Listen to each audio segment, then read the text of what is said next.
DR কঙ্গোর বিপক্ষে হতাশাজনক শুরুর পর সমালোচনার তীরে বিদ্ধ হয়েছিলেন ক্রিস্টিয়ানো রোনালদো। ৪১ বছর বয়সী এই মহাতারকাকে কেউ কেউ বলেছিলেন দলের বোঝা, কেউ আবার তার ক্যারিয়ারের শেষ দেখেছিলেন। কিন্তু রোনালদো বরাবরের মতোই জবাব দিয়েছেন নিজের সবচেয়ে পরিচিত ভাষায়, অর্থাৎ গোল দিয়ে।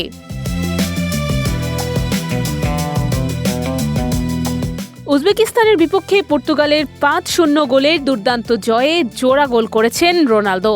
ম্যাচের ৬ মিনিটেই জোয়াও ক্যান্সেলোর পাস থেকে গোল করে দলকে এগিয়ে দেন তিনি। এরপর ৩৯ মিনিটে ব্রুনো ফার্নান্দেজের পাস থেকে নিজের দ্বিতীয় গোলটি করেন পর্তুগিজ অধিনায়ক। এই জোড়া গোল শুধু দলের বড় জয়ই নিশ্চিত করেনি, রোনালদোর নামের পাশে যোগ করেছে নতুন কয়েকটি রেকর্ডও। ইতিহাসের প্রথম ফুটবলার হিসেবে ৬টি ভিন্ন বিশ্বকাপে গোল করার কীর্তি গড়েছেন তিনি। একই সঙ্গে বিশ্বকাপে পর্তুগালের হয়ে সর্বোচ্চ গোলদাতা হিসেবে ছাড়িয়ে গেছেন কিংবদন্তি ইউসেবিওকেও। বিশ্বকাপে সবচেয়ে বেশি বয়সে এক ম্যাচে জোড়া গোল করা রেকর্ডটিও এখন রোনালদোর। ৪১ বছর বয়সেও যে তিনি ফুরিয়ে যাননি, বরং এখনও বড় মঞ্চে পার্থক্য গড়ে দিতে পারেন, সেটাই যেন আবারও প্রমাণ করলেন।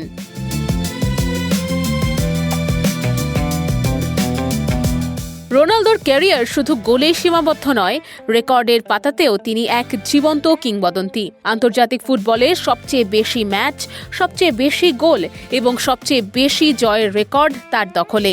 চ্যাম্পিয়ন্স লিগের ইতিহাসেও তিনি সর্বকালের অন্যতম সেরা। মাঠের বাইরে সামাজিক যোগাযোগ মাধ্যম থেকে শুরু করে জনপ্রিয়তার বিভিন্ন সূচকেও তিনি আছেন শীর্ষে।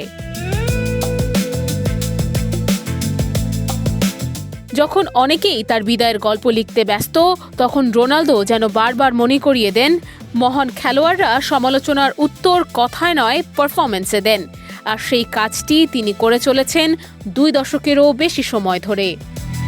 নুসরাত অনন্যা, ডেস্ক রিপোর্ট, এদিন।